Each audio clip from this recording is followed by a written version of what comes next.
नमस्कार दोस्तों, स्वागत है आपका आज के मुख्य समाचारों में। जी हां दोस्तों, आपको यहां पर देखने को मिलेंगी सुबह से लेकर शाम तक की तमाम बड़ी खबरें मुख्य समाचार ब्रेकिंग न्यूज अपडेट्स के रूप में। तो चलिए दोस्तों, जान लेते हैं आज की पहली बड़ी खबर। बालिंग पहलवानों का यौन शोषण मामला, डब्ल्यूएफआई के पूर्व अध्यक्ष ब्रजभूषण को कोर्ट में पेश होने का आदेश, सेक्रेटरी विनोद को भी समन।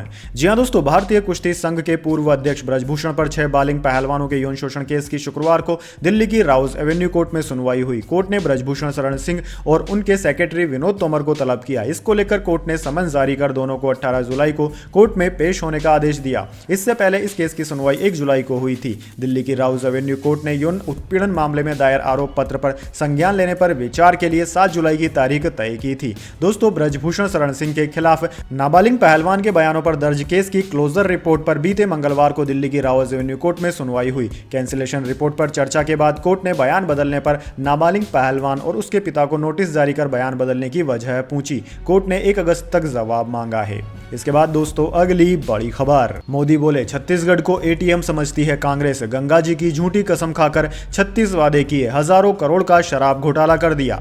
जी हां दोस्तों, प्रधानमंत्री नरेंद्र मोदी शुक्रवार सुबह 10:45 पर रायपुर पहुंचे और साइंस कॉलेज ग्राउंड से 7,000 करोड़ रुपए की योजनाओं का उद्घाटन शिलान्यास किया। प्रधानमंत्री के साथ मंच पर राज्य के मुख्यमंत्री भूपेश बघेल, केंद्रीय मंत्री नितिन गडकरी, मनसुख मांडविया भी मौजूद थे। प्रधानमंत्री ने सभा को संबोधित करते हुए कहा कि आज जिन योजनाओं का उद्घाटन शिलान्यास किया गया है, उनसे छत्तीसगढ़ की विकास यात्रा और बेहतर होगी। प्रधानमंत्री ने इसके बाद साइंस कॉलेज ग्राउंड में ही भाजपा की विजय संकल्प रैली को संबोधित भी किया। पीएम ने कहा कि छत्तीसगढ़ का निर्माण भाजपा ने किया है, यहां के लोगों को भाजपा ही समझती है। पिछले चुनाव में कांग्रेस पार्टी ने गंगा जी की झूठी कसम खाई, शराबबंदी समेत 36 वादे किए, लेकिन वादे पूरे नहीं किए, हजारों करोड़ का शराब घोटाला कर दिया। छत्तीसगढ़ की कांग्रेस सरकार भ्रष्टाचार और कुशासन का मॉडल है।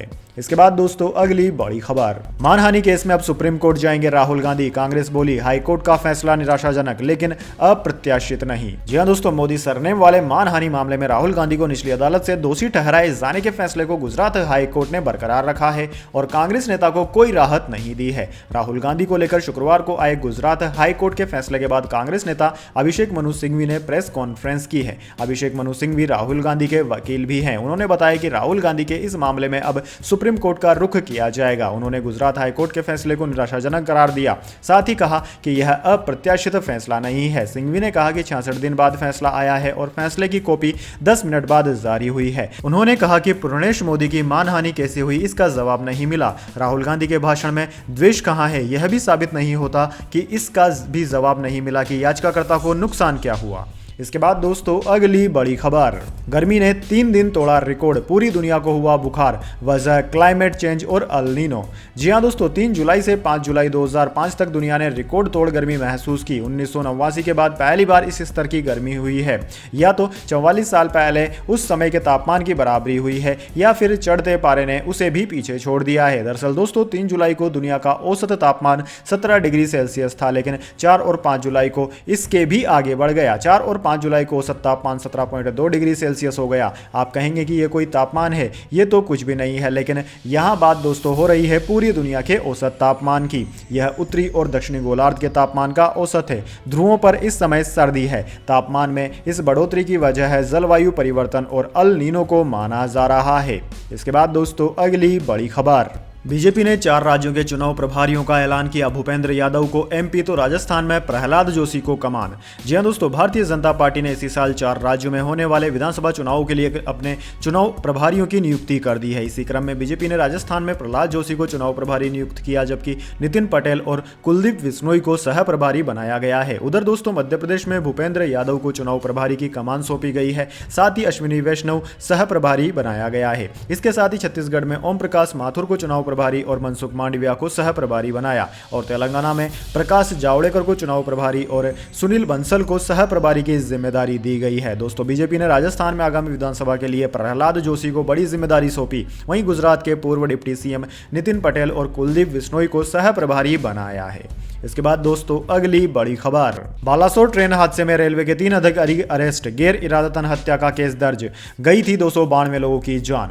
जी हां दोस्तों, ओडिशा के बालासोर में 2 जून को हुए भीषण रेल हादसे में सीबीआई ने 3 रेलवे कर्मचारियों को गिरफ्तार कर लिया। तीनों को आईपीसी की धारा 304 के तहत गिरफ्तार किया गया है। दोस्तों आपकी जानकारी के लिए बता दें, इस हादसे में 292 लोगों की मौत हो गई थी। आईपीसी की धारा 304 के तहत गैर इरादतन हत्या का केस दर्ज किया जाता है। सजा में अपराध की गंभीरता के आधार पर आजीवन कारावास और जुर्माना या कठोर कारावास शामिल है। गैर इरादतन हत्या का दायरा व्यापक होता है और सभी गैर इरादतन हत्या नहीं होती है।